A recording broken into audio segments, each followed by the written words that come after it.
agradecer vuestra presencia en la apertura de esta Universidad Socioambiental de la Sierra. Este proyecto es el fruto del trabajo de muchas organizaciones socioambientales de la Sierra de Guadarrama. En febrero del 2011 ya hubo un primer encuentro del movimiento socioambiental de la Sierra en Villalba, con la participación de 35 asociaciones presentes en la Sierra.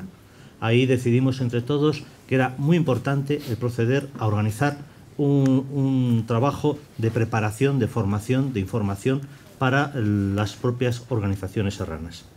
Pero a la vez detectamos que además era una oportunidad para trasladar esa formación y esa información a los vecinos de nuestros pueblos y a lo que en aquel momento era imposible de prever que podía producirse, pero que después se ha producido, que es justamente la incorporación al movimiento social de cantidad de nuevas personas provocadas por la situación de los indignados. En aquella reunión de Villalba se encargó la coordinadora Salvemos la Sierra, que es la coordinadora de una serie de asociaciones socioambientales de la Sierra, la preparación de estas jornadas. La celebración, hoy por hoy ya lo vemos, se celebra en un momento cuando ya casi nadie duda de que estamos en un momento de plena ebullición social.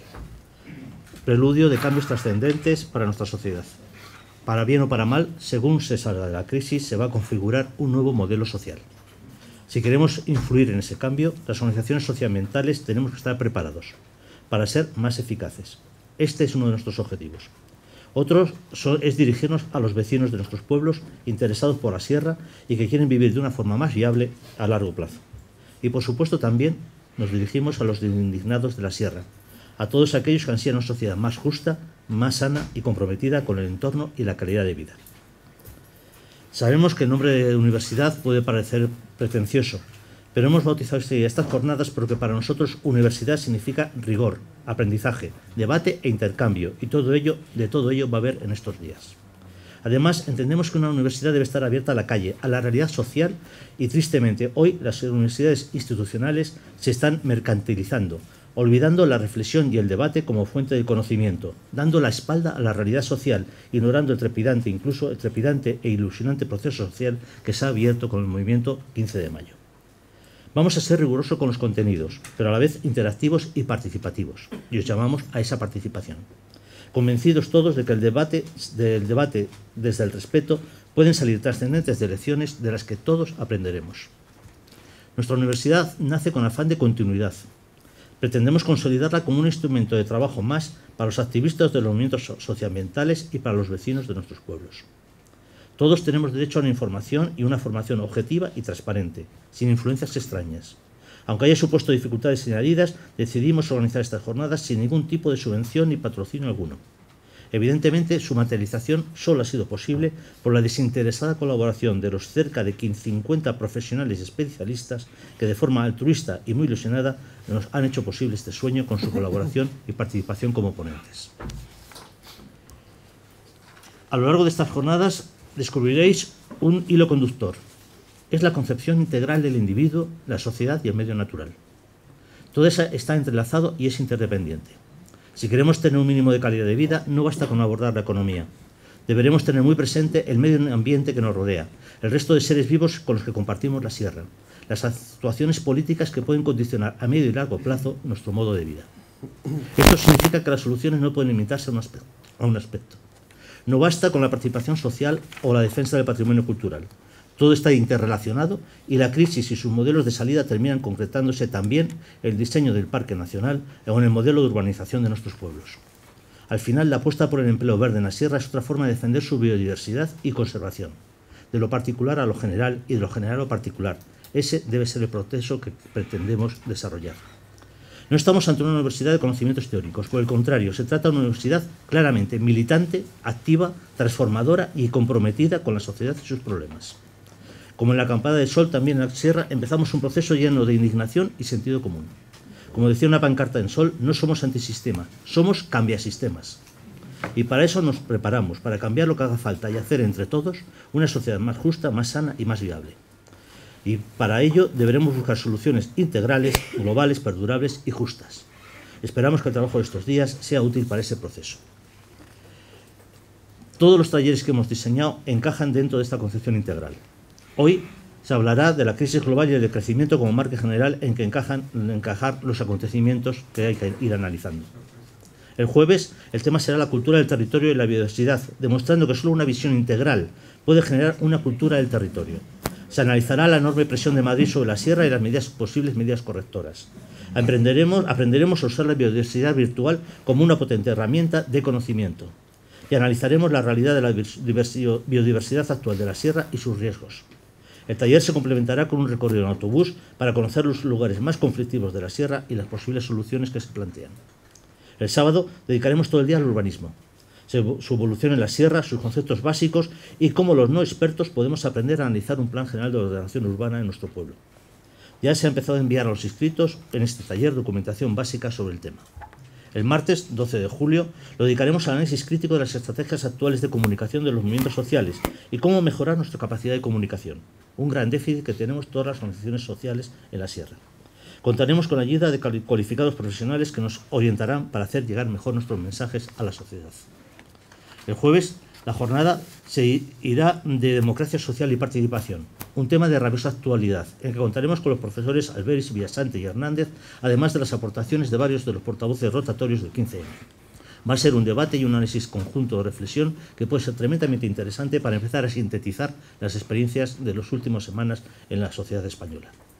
El día 16, sábado, conoceremos las realidades alternativas para las vías pecuarias y la transhumancia, un enorme patrimonio que parece condenado a desaparecer. Aprenderemos cómo investigar y recuperar los viejos caminos públicos, ese otro gran patrimonio olvidado de nuestros pueblos. Por la tarde hablaremos de lo que es realmente el patrimonio y cómo identificar el patrimonio de nuestros pueblos, qué es patrimonio y qué no lo es. Porque estamos muy acostumbrados a pensar que el patrimonio es el típico patrimonio monumental.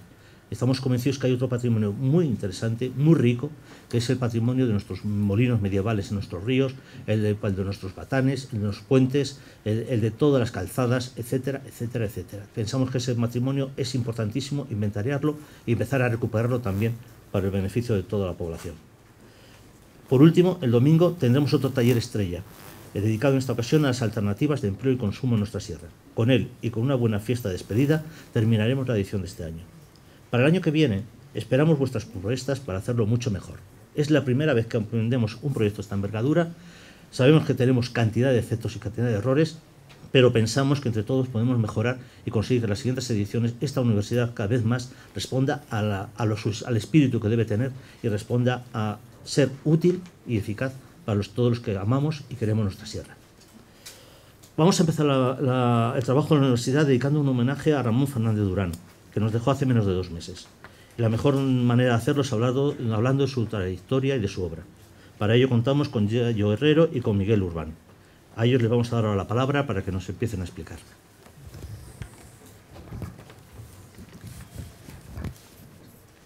Buenas tardes a todos y todas. En primer lugar, muchísimas gracias por un doble motivo. El primero, por dedicarle esta universidad a Ramón, y el segundo, por invitarme a mí a hablar sobre Ramón, que es una de las mejores cosas que creo que puedo hacer en esta vida, ¿no? Hablar sobre Ramón.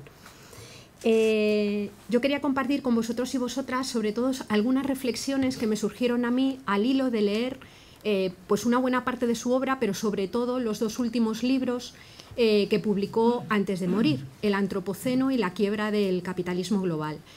Y fueron una serie de reflexiones que me surgieron porque, aparte de cómo Ramón cuenta de una forma como él hace, sin ningún tipo de concesión, con una dureza tremenda y una claridad espeluznante, la situación socioambiental que tiene nuestro planeta y como lo detalla en el Antropoceno, y cómo cuenta además y explicita cómo el capitalismo global ha ido haciendo llegar a esta situación y en qué momento de crucijada sitúa a la humanidad. Creo que en estos 2 libros, en el conjunto de toda su obra, pero en estos 2 libros, nos pone también ante una tesitura importante al plantear de una forma más o menos velada, y son las reflexiones que yo quería compartir con vosotros y vosotras, que la crisis que tenemos ahora mismo no es solamente una crisis ecológica, económica, social o de valores. Es fundamentalmente una crisis antropológica también, en el sentido de que lo que se está poniendo en juego y se está desbaratando es la propia esencia de la humanidad, la propia esencia de lo que hace que las personas constituyamos sociedades humanas, grupos humanos. Y es lo que quería un poco comentar a continuación. En La quiebra del capitalismo global, Ramón se refiere a lo que él denomina la expansión del yo, la extensión de un individualismo feroz que ha venido promoviendo este capitalismo global en las últimas décadas y que arrincona lo más básico de lo que es la esencia humana. Ramón viene a plantear, poco más o menos, que nuestras sociedades se han convertido en sociedades hambrientas, en sociedades integradas por personas hambrientas. El capitalismo global, de alguna manera, se ha empeñado en hacernos comprendernos como personas cuya ambición, cuya necesidad de consumir, cuya necesidad de tener, no tiene ningún tipo de límite, ¿no? Aunque, sin embargo, existen evidencias etnográficas que a lo largo de la historia de la humanidad, desde que aparecen los seres humanos en la faz de la Tierra, no ha sido así. Es decir, las personas, muchas sociedades, no han sido sociedades que ambicionaran tener cada vez más, que quisieran un crecimiento material cada vez más grande. La humanidad, las sociedades humanas se polarizan ahora entre sociedades hambrientas de aquellos que no tienen nada, de aquellos que no acceden a lo básico para la supervivencia, y sociedades hambrientas de aquellos que nunca tienen suficiente. Sociedades hambrientas de los que siempre necesitan algo y sociedades hambrientas de los que siempre quieren más coches, más teléfonos, más carreteras, más móviles, más imágenes, más juguetes. La tensión entre esos dos tipos de hambres de alguna manera configura el sistema global actual. Las personas se desesperan en Sierra Leona, por ejemplo, porque no acceden, no comen básicamente, y las personas se desesperan en los países occidentales, en donde después de devorar los ríos, devorar los montes, devorar animales y devorar los paisajes, siguen teniendo hambre. El hambre es la desgracia objetiva de África, de muchos lugares de Asia y de América del Sur, y es la desgracia subjetiva de muchos países ricos, de una humanidad en los países ricos, condenada a la insostenibilidad permanente del modelo en el que viven. Esta cultura del crecimiento, esta cultura que ha creado estas sociedades hambrientas, de alguna manera se ha creado a la sombra de la ausencia de límites. Es decir, las sociedades humanas, hoy, el capitalismo global, lo que ha hecho ha sido despreciar y ocultar la idea de existencia de límites. Todo aquello que viene dado, todo aquello que preexiste, simplemente se ignora. Si un glaciar impide extraer minerales, se dinamita. Si un humedal impide la extensión de una urbanización, se deseca. Si una montaña impide el paso de una carretera, se tunela. Si la evolución a lo largo de la historia de la vida diversificó la vida precisamente para hacerla más estable y más durable, una empresa multinacional del sector de la agroalimentación, por ejemplo, rápidamente reduce esa diversidad de una forma pasmosa. Es decir, todo aquello que preexiste, todo aquello que viene dado, todo aquello que tiene límites, no es respetado y es ocultado por el capitalismo global. La ausencia de la consideración de límites biofísicos está magistralmente narrada en el libro del Antropoceno, que, como decía Pedro Prieto en otra presentación, es casi una novela de terror. Denominaba a Ramón como el Edgar Allan Poe de los movimientos sociales, ¿no? Pero no solamente existen límites en relación a la naturaleza de la que formamos parte, sino que también a la escala humana la existencia de límites se plasma en pues los cuerpos vulnerables que tenemos, que envejecen y mueren. Sin embargo, el capitalismo global tampoco quiere reconocer estos límites y trata nuestro cuerpo como si fuera una mercancía que siempre está flamante, que siempre está nueva y que nos obliga a vivir en una especie de presente continuo y genera una serie de problemas sociales y de problemas antropológicos de un calado muy importante. Por ejemplo, nos hace vivir con un tremendo desprecio por la enfermedad y la muerte, desprecio que se extiende a las personas que se ocupan de los cuidados ante la enfermedad y la muerte, fundamentalmente mujeres en casi todas las sociedades del mundo. Trabajos poco valorados, trabajos invisibilizados, trabajos absolutamente despreciados. También impone este terror ante la infinitud de la vida y un delirio despilfarrador de inmortalidad que convierte a las personas en seres ilusos, pensando que la vida va a durar siempre y muchas veces egoísta. Es curioso que el capitalismo global inserte este desprecio a todo aquello que tiene límites y viene dado por la naturaleza, y sin embargo plantee como incuestionable lo único que sí se puede cambiar, lo que no viene dado, lo que no preexistía, lo que no ha existido siempre, que es el propio sistema capitalista. Eso es lo único que no se puede discutir, lo único que no se puede cuestionar dentro de nuestro propio modelo, pero es lo que sí se puede cambiar, sin que suceda nada que haga temer por la desaparición de la vida. Por tanto, nuestro sistema económico lo que ha hecho ha sido asumir de una forma clarísima que la persona ciudadana, en realidad es la que asume los rasgos de un niño malcriado, la que no asume los límites, la que no asume un no, la que considera que progreso es destrozar y romper todo aquello que existe. Y estos rasgos de niño malcriado, de alguna manera, los generaliza, los normaliza y los recompensa. Y precisamente aquellas personas valoradas son aquellas personas que cada vez acceden más a este tipo de vida. Bueno, la sociedad, entendida como sociedades de hambrientos, y por otro lado, la ausencia de una cultura del límite, ha dado también y ha llevado a deteriorar las bases que han configurado la moral. La moral humana se basa fundamentalmente en el apoyo mutuo, en la reciprocidad, en reglas de cooperación, y la moral humana además tiene unas bases innatas, es decir, muchos primatólogos muestran cómo muchos de los simios superiores, incluso en algunas otras especies, existen rasgos de reciprocidad, de apoyo mutuo, que han venido existiendo a lo largo de la historia de la evolución. Y nuestra especie llevó esa socialidad, llevó esa moral innata a unas cotas muchísimo más desarrolladas. Somos seres radicalmente dependientes, como decías tú, somos seres radicalmente interdependientes, interdependientes de personas y ecodependientes de la naturaleza. Sin embargo, las bases morales se basan en una serie de requisitos que ahora mismo se están deteriorando. En primer lugar, para ser seres morales, tenemos que tener la capacidad de anticipar las consecuencias que tienen nuestras acciones. Y ahora mismo, en el sistema de capitalismo global, muchas veces es difícil. Yo no tengo ni idea de las consecuencias que tiene consumir camarones o consumir langostinos durante las Navidades. Yo no tengo ni idea de las consecuencias que tiene un uso masivo de los teléfonos móviles.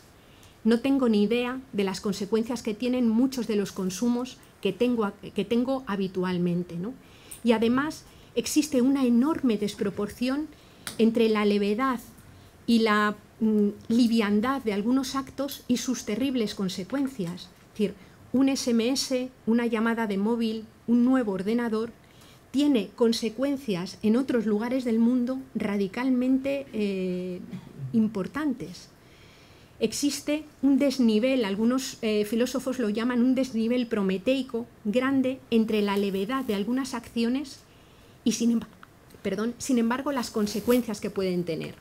Por ejemplo, eso lo vemos claramente en la industria militar, donde basta apretar un botón para que se pueda destruir una ciudad con cientos de miles de habitantes, pero también basta apretar un botón para que nuestro gobierno o una multinacional pueda comprar una empresa pública en el otro lado del mundo, con todo el dolor, con toda la injusticia y con toda la quiebra también biofísica que eso puede conllevar. Si no somos capaces de anticipar las consecuencias de nuestras acciones, es difícil que podamos seguir conservando la base moral que nos hace personas. Por otro lado, además, nos es difícil establecer juicios, nos es difícil poder llegar a conclusiones y análisis complejos en el marco de sistemas de comunicación, de medios de difusión, que te dan la información fragmentada, totalmente codificada y en muchos casos ocultan o distorsionan parte de estas. Si no conocemos, es difícil poder establecer juicios. Ramón lo que ha hecho durante toda su vida ha sido ayudarnos a mirar de otra manera. Es decir, intelectualmente su obra nos sitúa sin concesiones y con una dureza tremenda ante la situación que tenemos actualmente. Nos obliga a salir de ese presente continuo y a mirar un futuro que no es tan rosa como nos promete la tecnología o como nos promete la publicidad. Nos sitúa además su vida, no ya su obra, ante los propios límites físicos de la vida humana, y su forma de vivir y su forma de morir han sido un elemento claro. Es decir, igual que nos obligó a mirar lo que hacía el capitalismo global, igual que nos obligó a mirar por qué deriva llevaba nuestro planeta, nos ha obligado a mirar la muerte cara a cara, nos ha obligado a mirar el final de la vida, nos ha obligado a ver cómo una persona se despide y nos ha obligado a acompañarle durante todo este proceso, porque no ha tenido ningún problema en pedir que le acompañáramos. De alguna manera, Ramón nos ha dado también, ha ayudado a que tengamos esas claves que nos permiten establecer juicios, por tanto nos ayuda, está en mejores condiciones para recuperar la moral, ¿no? Yo creo que la vida de Ramón nos permite hacernos una idea de a qué se debían de referir aquellos marxistas ortodoxos cuando hablaban del hombre nuevo, aquel que llegaría cuando se hubiera alcanzado el poder, cuando se estuviera en una sociedad de otro tipo, ¿no? Ramón ha sido un hombre nuevo hoy, ya, y ha tenido una vida extremadamente coherente en sus relaciones, en su forma de militar, en su forma de estar en las organizaciones, en su forma de escribir y en su forma de morir, ¿no? Por tanto, él en estos libros que nos proporciona algunas de las claves para llegar a esos núcleos que él denomina de socialismo ecológico y antipatriarcal, porque es un hombre que en toda su vida el tema de los cuidados y el tema del feminismo lo incorporó también como un elemento sin el cual no es posible llegar a ese cambio que queremos llegar. Por ello, por todo lo que nos ha dado, por toda la capacidad que nos ha dado para mirar el mundo con otras gafas distintas, por la compañía también que nos ha dado, yo creo que podemos decir que se ha convertido prácticamente en un bien universal, en uno de esos bienes, pues como el sol o como es la luna, que no hace falta poseerlo para que uno sepa que está ahí, y al igual que, por ejemplo, para mí el Guernica o Silvio Rodríguez o Tolstoy o Frida Kahlo son seres que simplemente se han convertido en bienes universales, a mí ahora ya simplemente me basta saber que está ahí para que me parezca que el mundo es un poco mejor. Gracias.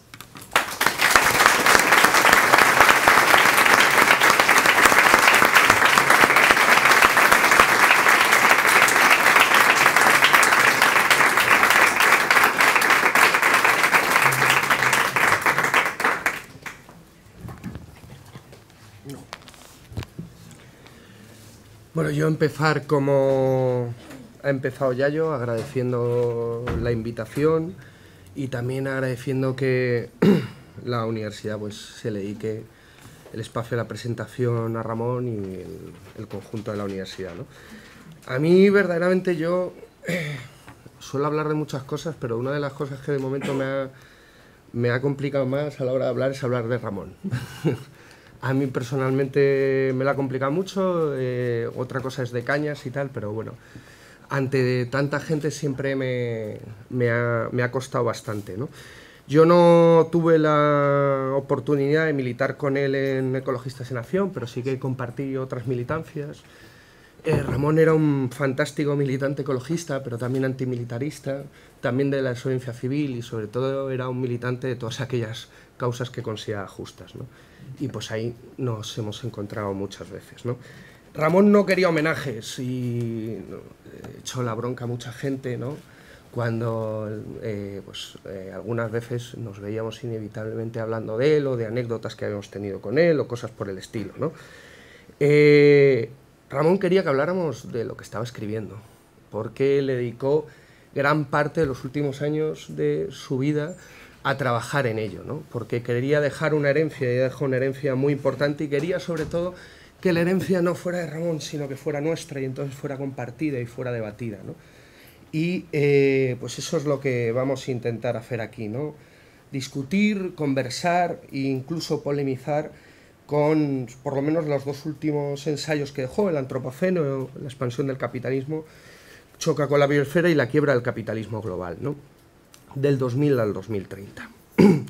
Incluso imaginaros el esfuerzo que le dejó. Yo soy una persona que le encanta liar a la gente y normalmente lo consigue, ¿no? Y con Ramón en los 2 últimos años me costaba una barbaridad liarle para casi cualquier cosa, ¿no? Estaba así, no, tengo que terminar el libro, ¿no? Porque lo veía como una obra en su conjunto, aunque hayan salido desperdigados en diferentes ensayos, ¿no? Yo creo que Fernández Durán ha tratado,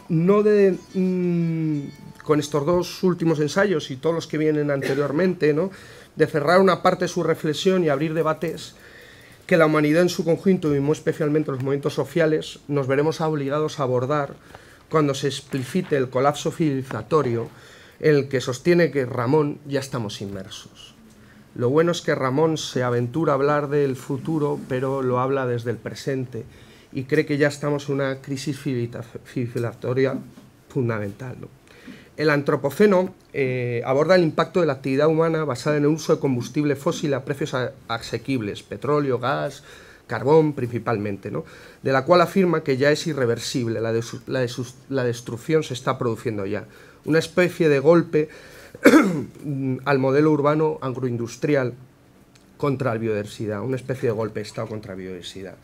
La ilusión fomentada durante la época de la globalización feliz de que los recursos naturales y el trabajo invisible de los cuidados, comúnmente realizado o casi siempre realizado por mujeres, eran infinitos, y de que más tecnología solventaría los problemas generados en el siglo XX y en el comienzo del siglo XXI.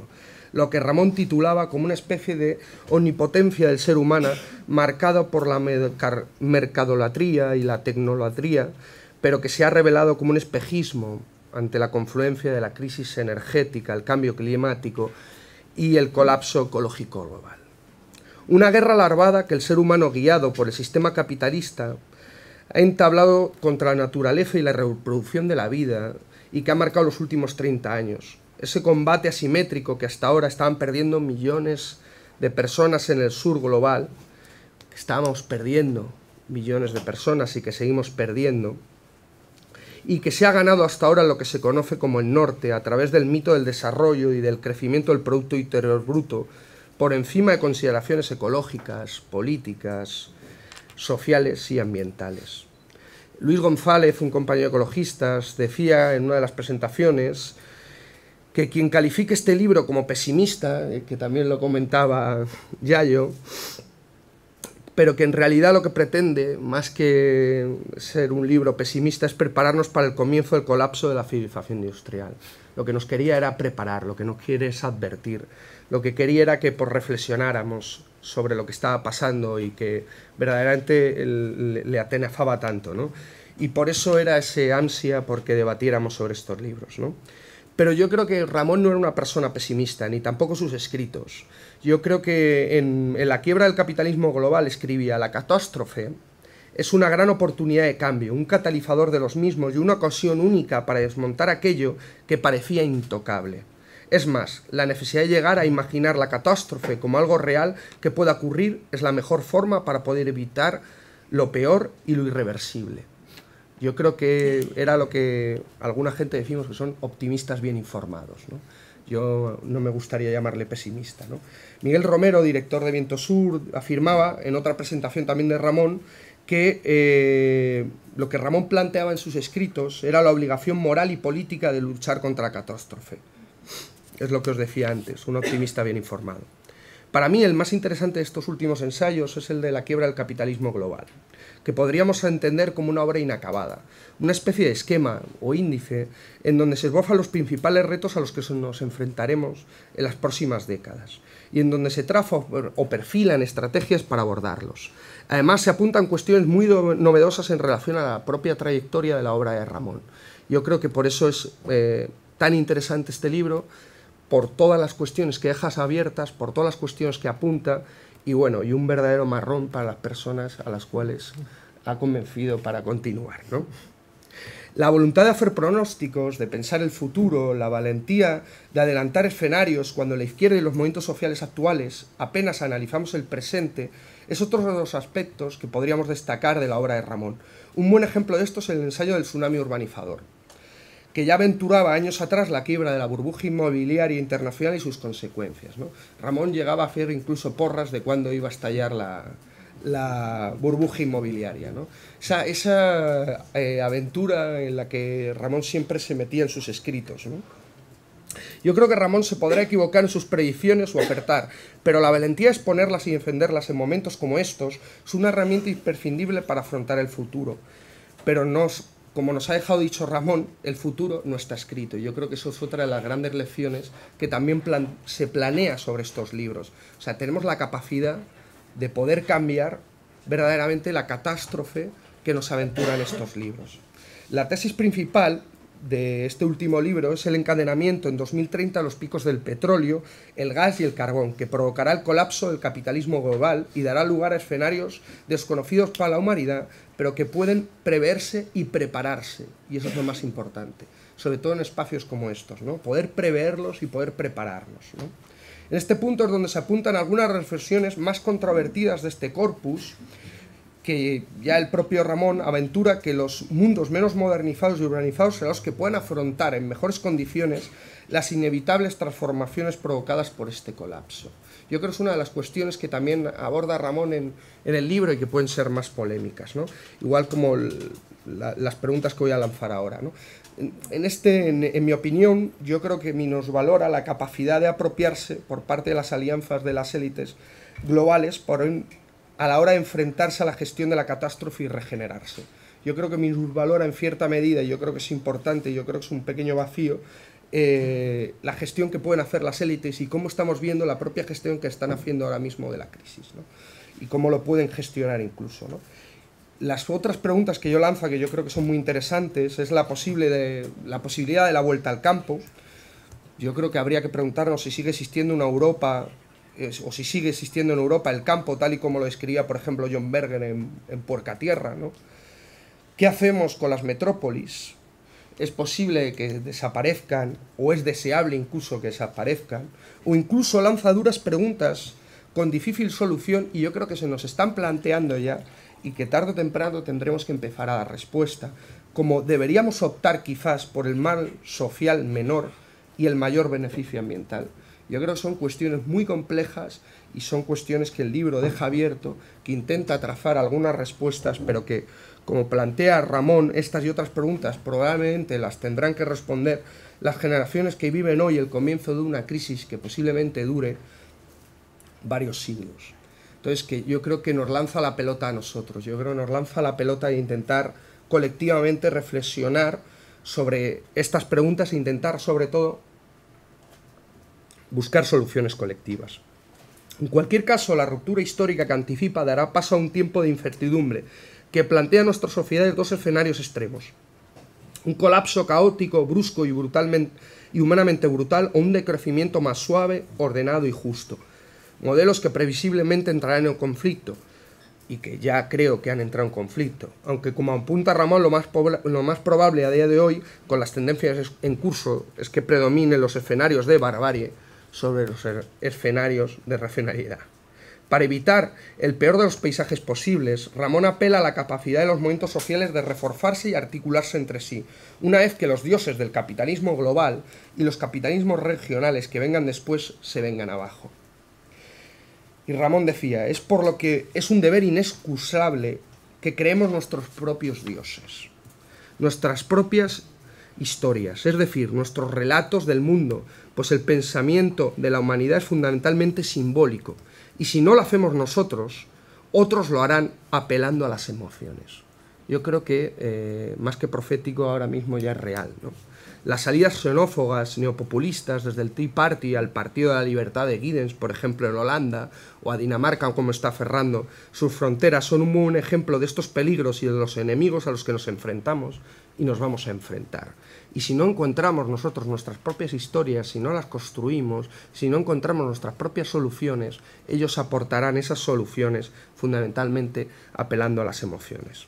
En este punto es fundamental no abandonar la idea y la pretensión de crear un metarrelato global que parta de las resistencias y experiencias microlocales, pero que tengan vocación y respuestas globales. Regenerar una identidad de la resistencia para, como abordaba Gramsci, construir poderes contrahegemónicos totalizantes que enfrenten la legitimidad del propio sistema. Quizás el movimiento que ha salido a la luz pública a partir del 15M sea la primera oportunidad que hemos tenido en mucho tiempo de generar una identidad común, socialmente respaldada, que enfrente que enfrente a la salida de la catástrofe que nos están dando. El martes, cuando recuperábamos el sol, algunas compañeras nos acordábamos de Ramón y pensábamos no solo lo que verdaderamente le hubiera gustado estar aquí con nosotros, no solo lo que podría haber escrito sobre lo que estaba pasando, no solo lo que podríamos haber discutido, sino que quizás estos meses de vivencia a Ramón también le hubieran cambiado por lo menos una parte de los últimos capítulos del capitalismo global, ¿no?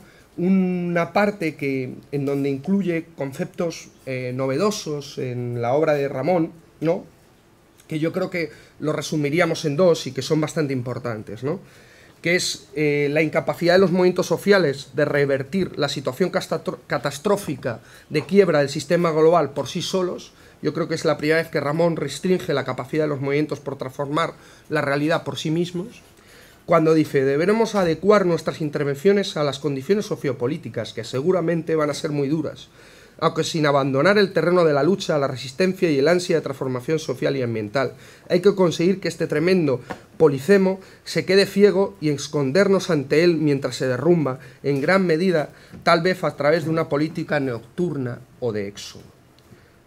Apostando por una especie de política nocturna clandestina de no enfrentamiento directo con el sistema que nos permita evitar el enfrentamiento para aprovechar las grietas que nacerán de un sistema en decadencia, ¿no? Yo creo que eso es una de las cuestiones también importantes que saca Ramón en torno a la capacidad de los movimientos sociales. Así pues, el objetivo de ir reforzándolos y articulándonos cada vez más entre nosotros y ampliando, si es posible, nuestra proyección social y pública, sobre todo cuando los dioses del actual capitalismo global y la de los capitalismos regionales planetarios le sucedan más tarde, cuando se empiecen a venir abajo. Ahí es cuando dice Ramón que empezaremos a poder actuar, ¿no? Daniel Ben Said escribía que muchas veces solo nos queda la paciente observación de las grietas de la dominación por donde pueda surgir una posibilidad introspectiva. Yo creo que aquí también entroncaba con esto de la política nocturna de Ramón, ¿no? Estas grietas pueden surgir, yo creo que antes del 2030, antes de que los dioses se caigan, y tenemos que aprovecharla. Yo creo que en la Puerta del Sol surgió una grieta, a modo de amalgama de indignaciones que han convergido en una expresión colectiva difusa, pero que nos ha permitido aprovechar una posibilidad de intervenir en el tablero de una política que hasta ahora estaba siendo secuestrada. El viejo topo ha decidido asomarse a ver el sol, aprovechando la grieta y la indignación acumulada tras años de cavar pacientemente sobre los efectos de la crisis. El viejo topo salta a la superficie como resultado de una historia anterior de resistencias, sueños e ilusiones truncadas, de la maduración de un desarrollo, del allanamiento de un terreno ilusionariamente firme. El propio Ramón ya apuntaba, dejando lugar al optimismo, que las fluctuaciones inicialmente pequeñas pueden conducir a la transformación del sistema. La otra cuestión inédita en la obra de Ramón, hasta los últimos años, la aparición del Estado, aunque sea de una forma marginal en el escrito, y su papel en la propia gestión de la catástrofe, así como sus relaciones con los movimientos sociales. De esta forma decía: en esta apretadísima y esquemática síntesis de por dónde orientar nuestra actividad emancipadora y transformadora, dos temas importantes a señalar serían: ¿qué actitud adoptamos respecto a las instituciones estatales? En este sentido, Ramón le dedica un papel destacado al Estado en la propia gestión de la crisis y la catástrofe, cuando dice: el Estado es también un espacio institucional de cristianización histórica del conflicto social y del equilibrio inestable entre intereses conflictivos de clase, género, étnicos, etc., así como de gestión de una sociedad compleja y no solo una prolongación sin más de los intereses del capital. Es por eso por lo que no es un espacio a abandonar o a desatender, ya que puede cumplir un papel mayor o menor en la transición y transformación hacia otros mundos posibles, pues él mismo va a entrar en crisis profunda debido a la quiebra del capitalismo global. Y aventura el espinoso debate sobre la relación entre los movimientos sociales con las instituciones, el Estado y los propios partidos, tomando el ejemplo de la última década en América Latina. En el próximo futuro, no ceder ningún espacio mínimamente democrático tendrá una importancia crucial para que la deriva autoritaria y hasta totalitaria no sea aún más profunda de lo que se prevé. Incluso la confluencia temporal de los movimientos sociales con gobiernos progresistas y rupturistas con el orden global puede ayudar en las dinámicas de transformación mundial, pero sabiendo también, y esto es muy importante, todas sus limitaciones y conservando claramente la autonomía de los propios movimientos sociales. El replicante de Blade Runner, al final de la película, afirmaba: es duro vivir con miedo, ¿verdad? Eso es en lo que consiste ser esclavo. Explicaba, yo creo, con esta frase, mejor que nadie, el dispositivo de control y dominación de la sociedad actual, el miedo.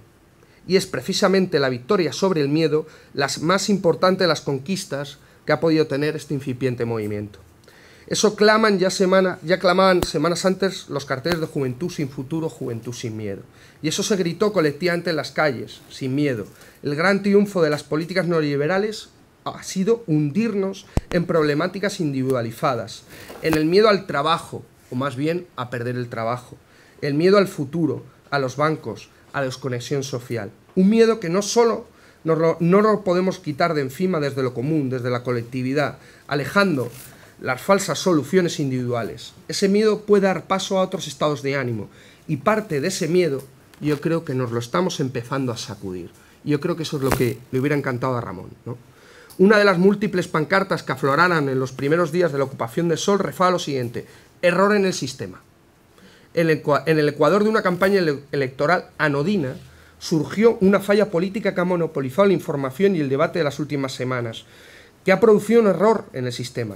El guión prefijado de las políticas establecidas se había roto y estamos empezando a quebrarlo. Y las masas hemos entrado en escena, por la puerta de atrás, pero para protagonizar la política con mayúsculas. Esa política definida por Alain Badiou como la acción colectiva organizada según ciertos criterios que tiene como objetivo desarrollar en la realidad las consecuencias de una nueva posibilidad rechazada por el estado dominante de las cosas. Yo creo que hay que aprovechar el momento, tenemos que aprovechar el momento. Hay que recuperar la dignidad de la política desde abajo y avanzar y no tener miedo, porque es la única forma de que nos tengan miedo. Avancemos más allá de lo posible. Ya veremos si tenemos que volver a practicar una política nocturna y de resistencias clandestinas, como aventuraba Ramón. De momento hemos visto el sol y estamos muy a gusto. Y el viejo topo nos demuestra cómo la historia no termina, y aunque se empeñen en intentarnos grabar, la historia no se escribe desde arriba, sino se escribe desde abajo. Ramón se podrá haber equivocado en muchas cosas y acertado y acertará en otras muchas, pero desde luego su gran acierto y en lo que nunca se ha equivocado en sus obras y sobre todo en su vida militante ha sido en el lugar que escogió de la barricada. En eso no se equivocó y además trabajó para apartarnos herramientas para que levantáramos una barricada más sólida y alta, incluso cuando ya no estuviera. Y eso yo creo que es la principal tarea que con estas obras y con esta vida que nos dejó, nos ha dejado encima. Levantar esa barricada y levantar y volver a intentar demostrarle que los movimientos sociales sí que podemos construir un mundo nuevo, un mundo desde abajo y que partirá de nosotras y de nosotros, aprovechando las grietas o construyéndolas. Muchas gracias.